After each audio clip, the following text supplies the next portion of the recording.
Hello, everybody. Welcome to Talk About Houses. I'm Todd. I'm Juana. Okay, today is a great day to talk about houses.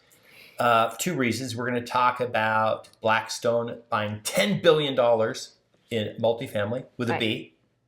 And I got 26 staples pulled out of my knee today at the doctor's office, which was very happy about that. There's no more staples in there.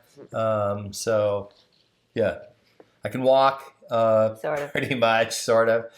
And I can do videos now. I can sit in a chair without being in a massive amount of pain. Sort of. Sort of.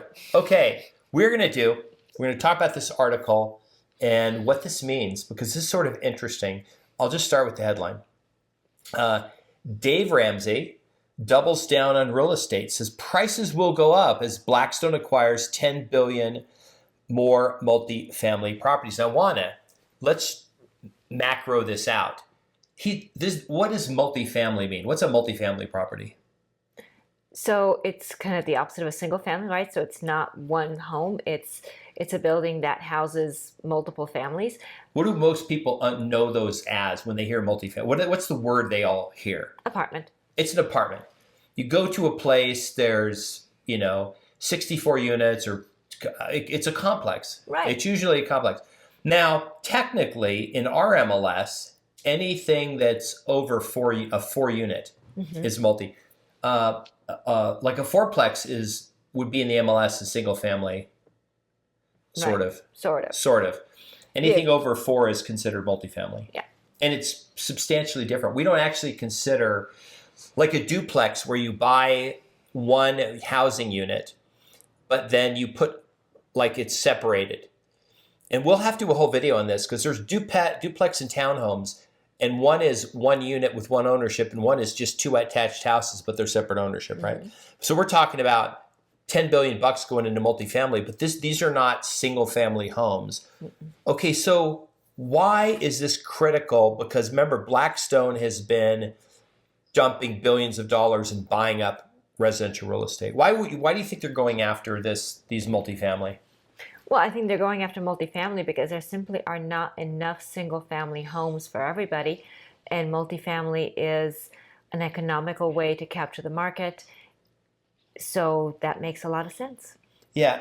Remember, Warren Buffett talked about this, I think 2009 or 10. We did a video on it. If you go back and find the video, 9, 10, 11 maybe, where he said you just can't go out and buy, and the term he used was 400,000 single-family homes.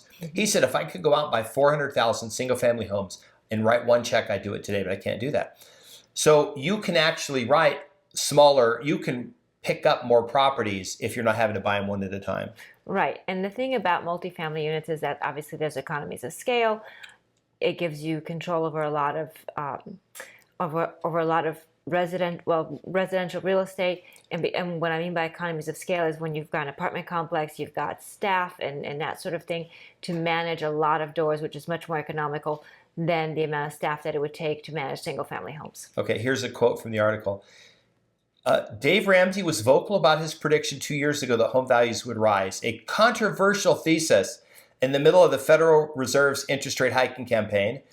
His reasoning was simple, highlighting the supply shortage in the market by saying that when there is a shortage of an item, prices go up. Literally, supply and demand are the two things where they meet this price.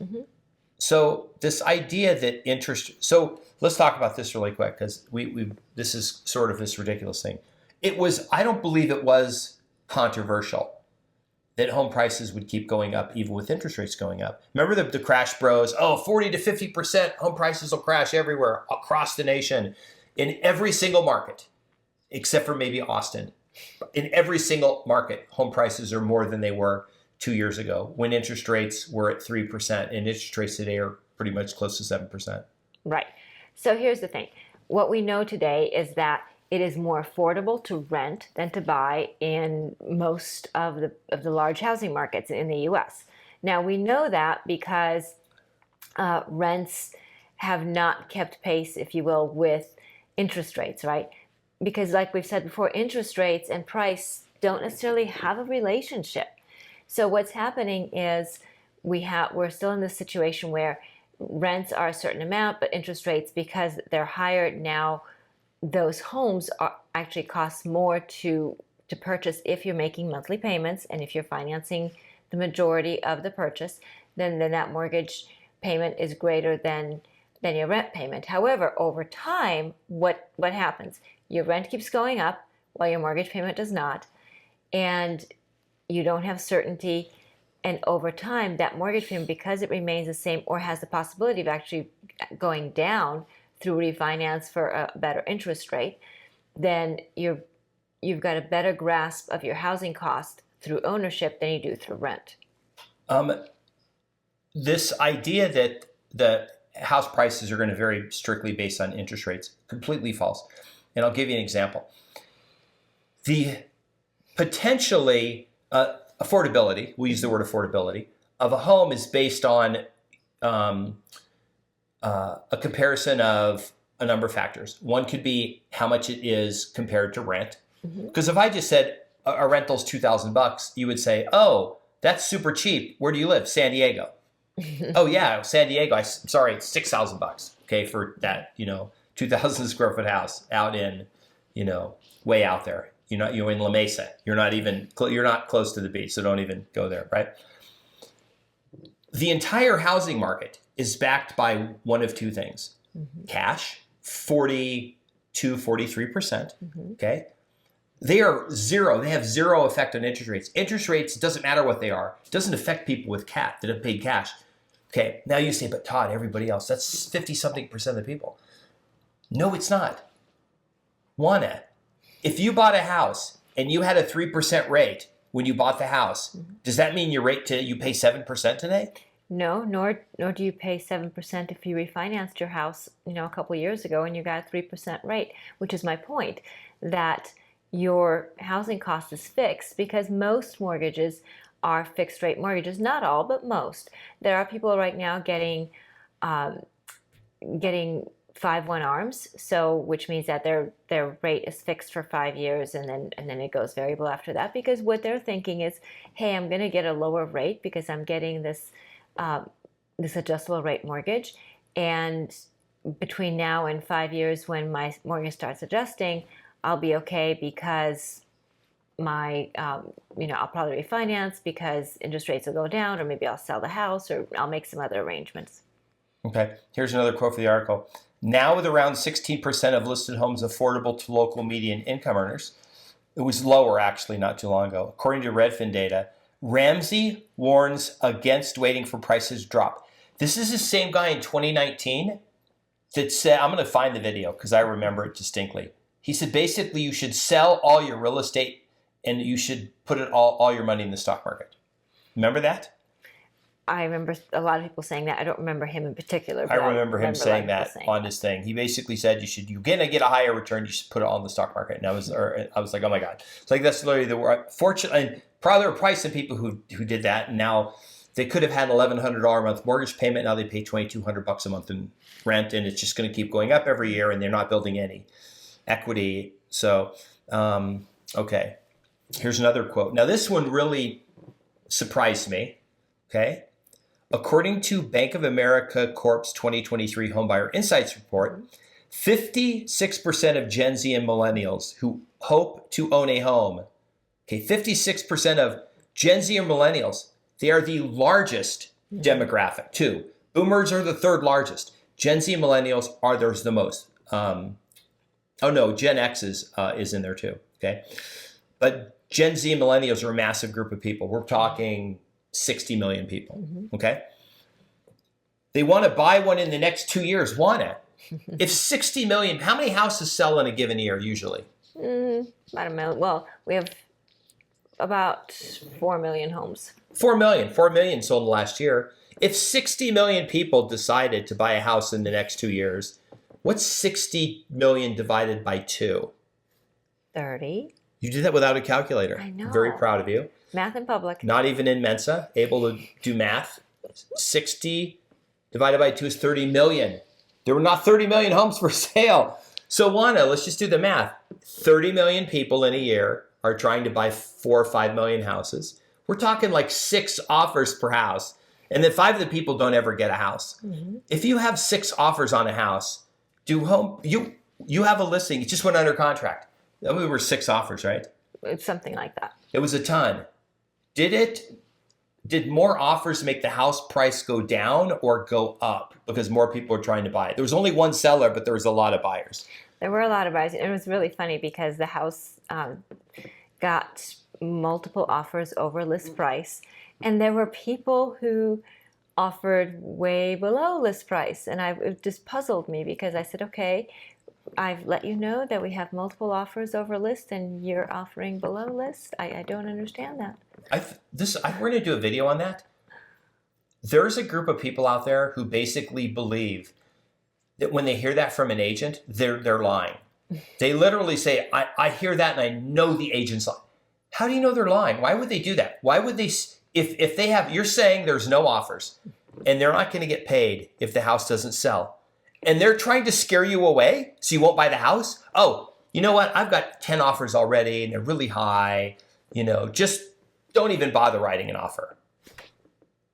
If you didn't have any offers, you wouldn't sell that to people. You're telling them so that you're trying to help them. Hey, you're going to have to make it a good offer. We have other offers. Right. Well, we do have listings that don't have offers on them. So we do welcome offers. We're very inviting. Okay, here's another quote from the article. For prospective home buyers worried about high interest rates and hoping they'll fall before buying, Ramsey has more advice. Marry the house, date the rate. Is he the guy I think he's the guy who coined this term, right? I don't know if he is. I'm not really fond of that because I think that the rate is important because it matters as far as your bottom line and other choices that you're able to make in your life. But I definitely think that the rate is temporary because that's what rates are. Rates are temporary, and the price of the house when you purchase it, that's a fixed cost. That doesn't change.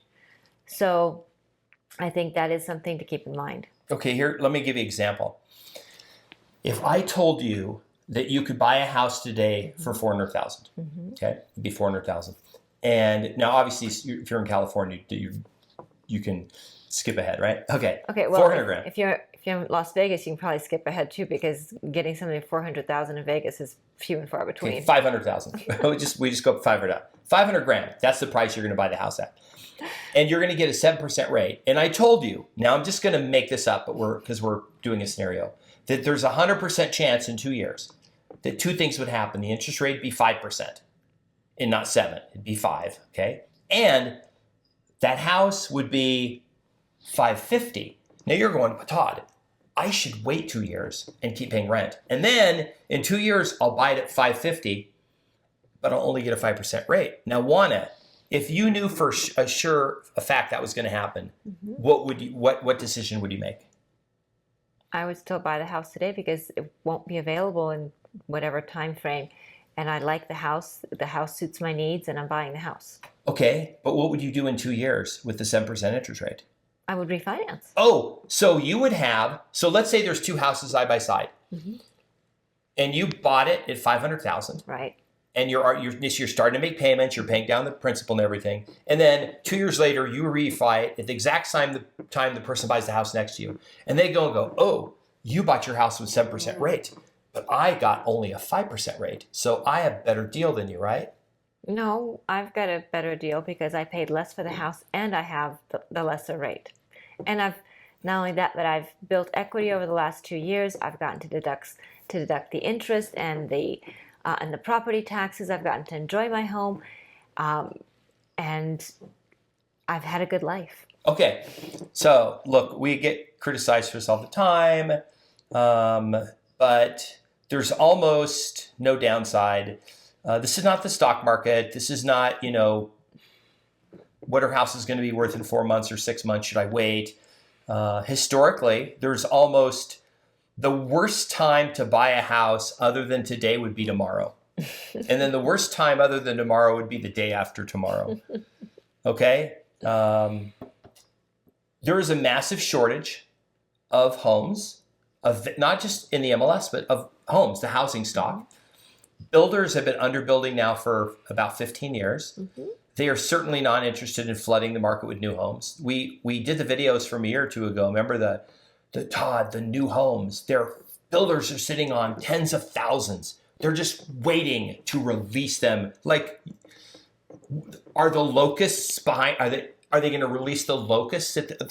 Are they saving the locusts so the locusts can also come out at the same time?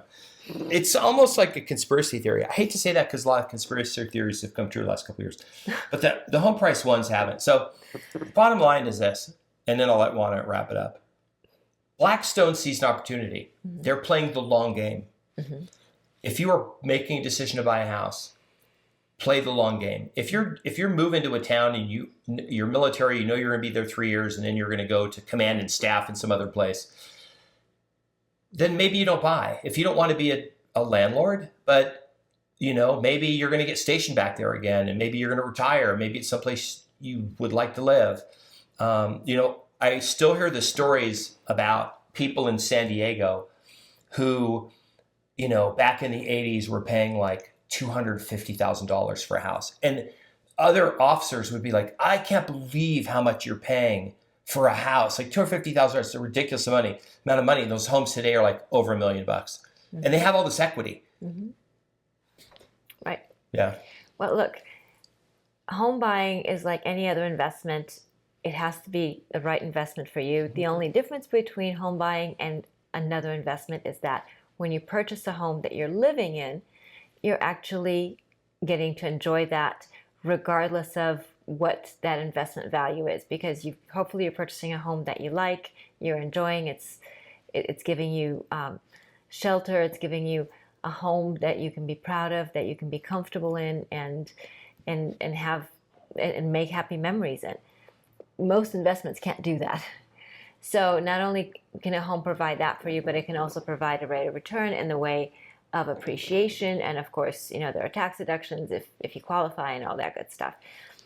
Look, homeownership isn't for everybody, and it isn't for everybody at every step in their lives. We're just saying it's something to entertain.